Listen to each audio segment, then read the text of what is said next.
Greetings, this is Ari from Paradigm Threat. I'm trying out some new hardware in a walk-around video in Savannah in a cemetery.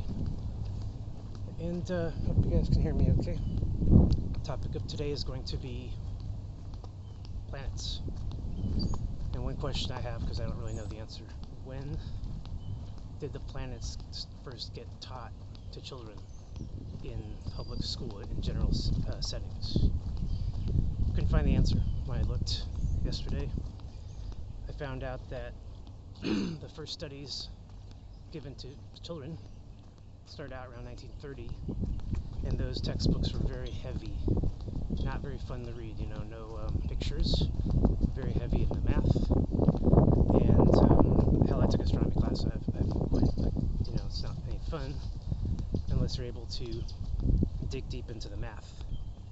So this isn't, you know, for grade school students, this is for college students, and for the longest time it was only for boys. So when did they start teaching the planets to children? Now we see them everywhere. You know, little kids programming on TV almost always has planets in the background, on a wall in the classroom, or in a kid's bedroom, and there's always a picture of Saturn. Saturn, Saturn. So when did all this start happening? Because that didn't happen in the 19th century, 1830s, no. The reason why for the first 100 years or so planets were not taught to children was because it was a more or less religious area, and it was associated with astrology and deviant forms of religion, not Catholicism, which was in charge at the time, and its copycat Protestants. And so all the schools, originally created by Jesuits, were entirely religious in nature. You didn't go to school to learn about the world, you learned about the reality that the Jesuits wanted you to believe in, the one where God created the universe and set in motion a Newtonian clockwork that lasts billions of years, at which point we come into existence as part of the plan. This is a more or less secular religion that still starts with a Big Bang and a God. So we're not talking about real objective science yet in the 1830s or even in modern time. Everything we're seeing right now came from those Jesuit Catholics. And their version of the planets, which they very much believed in, had to be separated from their notion of the gods, especially the one creator god, Saturn, El, Yahweh, and all the other various names. They can't believe that Saturn, the planet, was also the creator god of the universe. The universe being just a solar system in primordial times. And therefore, they had to teach everyone about the planets a certain way. First of all, no girls, because girls might ask questions. You know, like, don't these planets line up perfectly with the mythological gods? Yeah. So they couldn't have that. They couldn't have little children questioning it, so they had to have children who were already graduated into school, dedicated to their studies, and afraid of being kicked out, which back in the 19th usually meant survival. If you stayed in, if you got kicked out, you could die. So, when did planets first get taught to children then? Well, I honestly believe that they never wanted children to know anything about the planets unless they came through that religious graduated system, which was always going to be there and still is today. But there was a war over the minds of children in the 50s. The first one was the Teachers' Revolution after World War II, where the teachers of America said we are not going to do a pro-war propaganda version of anything anymore, because that's what led us to World War II, a war we didn't want to be involved in. We were non-interventionists, and they went back to that in the 50s. And as a result of those open-minded teachers in that freedom revolution, the hippies, the 60s, came out, and we had all this open-minded revolution throughout our society, not just in schools anymore. But there was one other huge factor of the 60s, something that's just tremendous, that is completely overlooked all time on purpose, and that is Immanuel Velikovsky. He wrote Worlds in Collision in 1950, and I do believe that that's what changed the scenery for education when it comes to planets. They didn't want the children to know about the planets, as I said earlier, but Velikovsky made it so now there's no choice. he made a very clear and simple basic claim that those planets that we see using telescopes, i.e. there is no reason for ancients to have been worshipping these tiny dots in the sky, were the same mythological beings as all of the gods, including Saturn, Satan, the creator god of Earth. And his book was so tremendously groundbreaking that it was only equaled in measure by the tremendous suppression that occurred to this day. There's a lot of surprises here. Go look up Albert Einstein. Did you know that he was friends with Velikovsky? Did you know that they had a lot of debates? A lot of debates. And bets. They set up bets, not for money, but in good honesty, as scholars should. And they said, look, I make a prediction about Venus. Velikovsky said it's going to be 600 degrees on the surface, and or atmosphere surface. And even Einstein said, you're wrong, man. We live in a Newtonian universe, and no such heat is possible in Venus. But Velikovsky turned out to be right about this prediction.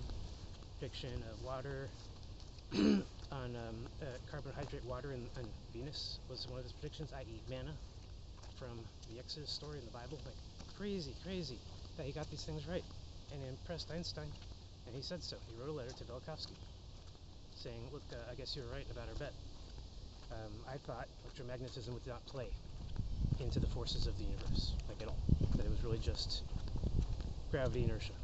Two forces, period, set in motion by God, who knows why, and who knows how. That was what everyone believed and still believes now. And Velikovsky said, no, we live in a cataclysmic universe with short, sudden bursts of change within the solar system that are within the memory of mankind too. So his book came out, and for 11 weeks it was a top bestseller of its publication, at which point the publication did something never done before in all history of books. They dropped their bestseller. Still no one knows why. So Velikovsky had to scramble and find another one, a distributor, at which point his book was forgotten and compromised. We didn't even know if the right copies got out in the end. Very sneaky. And one part of the book was actually removed. I mean, there's no other explanation to me. I haven't heard this proof yet, but there's a part of the book, the most significant claim in the whole book, which has been removed from the book, and I don't think that Velikovsky would have left it out for any reason. That is the claim that Saturn is the creator god. During the book, he says that Venus was the angel of death, and that Mars was many mythological creatures, including Prometheus and Hercules. So why not Saturn and Jupiter? I mean, covered Jupiter too, so why not Saturn? Well, it's like he left that one thing out in that second edition, which is considered the first edition still. It's all very sneaky literature, redaction crap.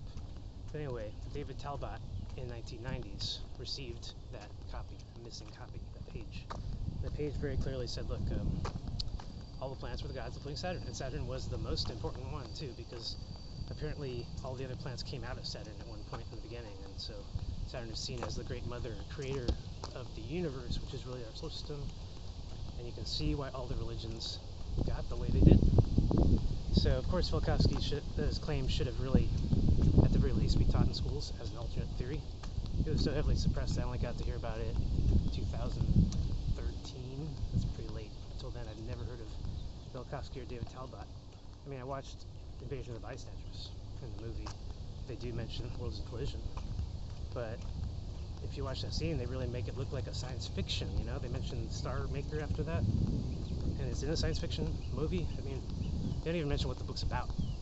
So, after that point, everyone sort of just mocked Worlds in Collision forever as a science fiction. Oh, look at that, the worlds would collide. What if? So anyway, my point is that at the very least, he should have been taught in school as an alternate. Not as the truth, just alternate. Some schools do teach alternate theories, and some do not. Depends how close to the Jesuits they are, really, and their original creation and purpose. So, back to my point, there was a person who did say this as well, and that's Albert Einstein. He wrote a letter to Velikovsky, and he said, look, you're right, and I do believe that at the very least, even though I don't agree with your theories, because Einstein is Jewish and religious, he still said you should teach Velikovsky's claim in schools, all science schools. Einstein said so. Now, This letter never reached Velikovsky. This is all official. Go look it up on Wikipedia. I'm not making it up. And then within 9 days, Albert Einstein dies. That was the end of him. Can you believe that he had changed his mind on everything that he believed, including E equals MC squared? 9 days before he died, they didn't even tell us about that in school. Now, this is just information warfare. This is, military industrial complex and various other people who invested so heavily in these false sciences cannot let them go now. You have to actually do the opposite, propagate them massively throughout the schools. So now, we don't know that Einstein had doubts. We don't know that Velikovsky had predictions that were correct. We don't know about his theory. And we're given all these other theories instead. Like flat Earth and time travel and Mandela effect, and just they keep throwing these things at us because they don't have anything else. Because if this other theory ever gets out, it's not just solid, it predicts everything in our past and our future, human behavior, all what happens to our sciences and our health, what happens to our planets, the actual history of our planets. Everything is in that claim. It's so groundbreakingly, obviously threatening to the establishment that they had to suppress it utterly. So, when did planets start getting taught in the schools? Well, I do believe that that's the moment when they start pushing planets on children. And my evidence is going to be Carl Sagan. Carl Sagan was the one who publicly debated Velikovsky after his claims finally made it into the public. And in that famous debate, both sides claimed victory. Velikovsky's supporters said that he did an excellent job defending his theories, and Carl Sagan's followers thought that Carl Sagan had properly mocked a blasphemous and crooked philosophy that could have only spawned from the need for greed and popularity and ego. I mean, this is what scientists will say about anyone who's challenging their claims, while at the exact same time they're living the dream. Carl Sagan, from there, skyrocketed into the stars and became one of the most famous people to children in America and probably the planet. And I remember he visited my school, and remember one of the kids standing up and asking a really stupid question. And I wanted to ask a smart question. You know how this stuff works on kids? It has an effect that just lasts for the rest of your life. It's a religion that Carl Sagan handed to us, billions and billions of planets, and it was compelling, even though it was hollow and pointless and in complete contradiction of the budding, challenging theories of its time. He should have said some stuff like, but some people don't believe the universe was billions of years old, or some people don't believe that the universe started, that it maybe was always there. But he couldn't. He was a celebrity, and he was out to push that narrow version of astronomy that we have all received in our life. What is astronomy? It's the observation of the stars. And that's very significant because if all you ever do is observe, then everything that you've claimed is hypothetical. And that's what everything is in astronomy. It's a completely hypothetical based on observations.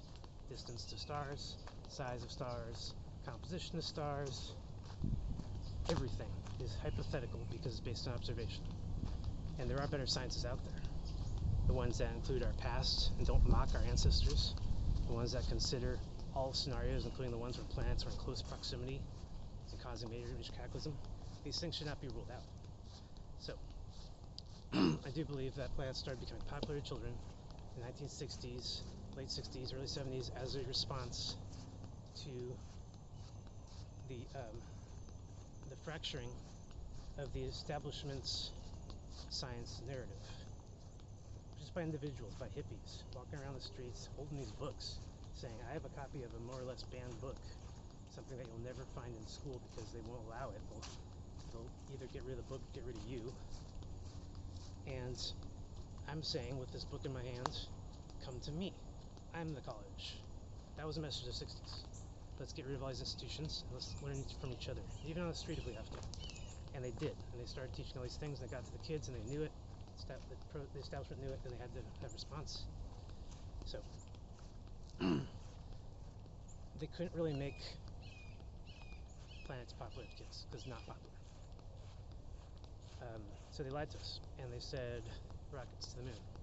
And children today, all over the planet, still saying zoom, zoom, zoom. Because why not? The parents have no reason not to continue to lie to them and suggest to them very directly that you can go to the moon anytime you want, you know? Daffy Duck went to the moon in the 1950s, or Mars actually. So then we learn later on that, you know, going to the moon is a lie, like going to, like with Santa Claus and Tooth Fairy and God, and that there's some other truth entirely. It's like, oh, there's a moon, you can go to it, but they're not going to let us go to it. Just like they don't want us to go to Mars, because obviously that's where the headquarters of the deep state is. It's very obvious. So, that was my question. If anyone actually knows anything more than that, feel free to comment and let me know. I would love to know when children really started to see all these planets up on the board in bright, pretty colors. I think it's about the same time that they started to see dinosaurs, because both agendas were being pushed on children, when beforehand they were more or less for the elite, upper class, Jesuit style school uniform, boys only type education, which was preserving the institution and its narrative and protecting it from any challenges. So you can see how important Velikovsky's book is, because if you're saying the planet is not a billion years old, then you're saying dinosaurs either did not exist or did not exist as long ago as they said. And as a result, everything that they basically did teach us in school can be summarized as a propaganda campaign that appeared at some point in the 19th or 20th century in response to real truths and revolutions that were occurring on our planet and needed to be suppressed. Yeah, what a crappy world.